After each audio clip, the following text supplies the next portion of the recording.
आज कथा वस्तु एठी कर्दम देवहूति प्रसंग विदुर मैत्र को पचारुचंती कहउचंती स्वयंभुव मनुकर वंश कथा मत टे पुओ कहना ए वंश रे मैथुन धर्म द्वारा केउ प्रकार प्रजावृद्धि प्राप्त हैला टिके दया करी कहलो सेठी गुटे बढ़िया कथाटे आसिला भागवतर दर्शन रु संजत मैथुन क्रिया जरिया रे उत्तम प्रजावृद्धि स्वागत योग्य।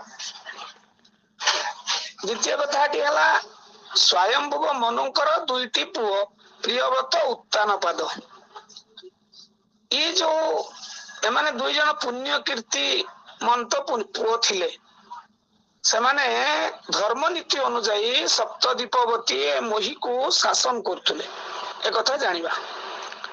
तापर सृष्टि रचना गोपाल भाईना बढ़िया से कहले जे माया द्वारा संरचना हेची अति सुंदर कथा कहले। तापरे स्वयंभुव मनुकर देवहूति नाम रे प्रसिद्ध एक दुहिता थिला। देवहूति कर्दमंकर पत्नी थिले। देवहूति अष्टांग जोग साधना रे उन्नति कले। स्वयंभुव मनुकर आकुति और प्रसूति नाम रे दुईटी कन्या भी थिले। ब्रह्मा प्रजापति कर्दम मुनि को प्रजा सृष्टि करने को आदेश देवरु सरस्वती नदी कूल रे 10,000 वर्ष तपस्या कले।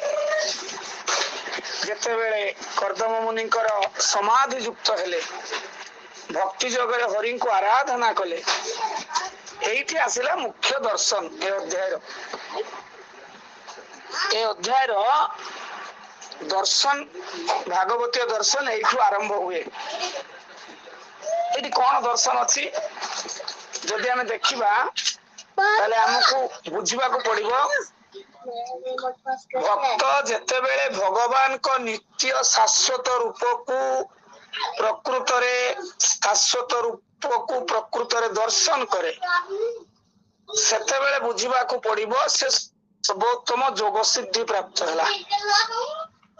तेणु भगवान सह एक ही गले जोगी भगवान को सह एक ही गले व्यक्ति निजर व्यक्तित्व हरई दिए आउ सेते बेले जो स्थिति आसे ताहा सर्वोच्च स्थिति बा कैवल्य स्थिति बोली भागवत कहा जाए। आउ गोटे भागवतर दर्शन रोची भौतिक कामनार मुक्त होई आत्मा और परमात्मा अनुभूति रे स्थिर हो गले ताहाकु चित शक्ति कहा जाए। आमे तापर भागवतर दुईटी कथा पाऊ समाधि समाधि दुई प्रकार पंडित गोवर्धन प्रधान गोपाल भाईना अच्छी आपण शक्तिपद सार समाधि जो दुई प्रकार गोटे है संप्रज्ञात आ गोटे असंप्रज्ञात दुई प्रकार समाधि अच्छी। तापरे ये गोटे बड़ जिनस होची दुखर कारण टा कौन ना आत्मार देहांतर यात्रा होची भौतिक स्थितिर दुखर कारण। आत्मार देहांतर स्थिति आत्मा गोटे देह को आउ गोटे देह को जीव ए देहांतर स्थिति होची दुखर कारण। तेणु भौतिक स्थिति रे बद्ध जीवन को संसार कह जाए। संसार का गुझे आबद्ध होइछि भगवत नाम भौतिक क्रिया प्रतिक्रिया रु हमको मुक्त करि परिबो केवल नाम आउ किछि ना। तेणु काल भक्त मान आयुष उपरे प्रभाव केवे विस्तार करि परिबो नाही। जे भक्त तांको आयुष उपरे कालर प्रभाव नाही मात्र अभक्त मानकर आयुष उपरे कालर प्रभाव अछि। अभक्त मानकर आयुष उपरे काल प्रभाव पकाए भक्तर आयुष उपरे काल केबे भी प्रभाव पकई परिबो नाही। जतिक दिन आयुष नहीं कि आसे आमे सतिक दिन रहिबो। तापरे भक्ति जोग मार्ग रे गति कले व्यक्ति विषाद रक्षा पाइबो। जदि विषाद अवस्था अछि मन रे केवल भक्ति मार्ग रे गति कले ही विषाद रु हमको स्थिर होबाकू पड़िबो बा आमे सतिकी पाई परिबा आउ किछि नय। तापरे व्यक्तिर महान विपद होची आत्मार देहांतर यात्रा। आत्मार देहांतर यात्रा होची व्यक्तिर महान विपद। तेणु कृष्ण उपासना रे त्रिताप प्रशमित हुए गोवर्धन भाईना कहते आदि दैविक आदि भौतिक आध्यात्मिक जो त्रिताप केवल प्रशमित हो पार कृष्ण उपासना रे।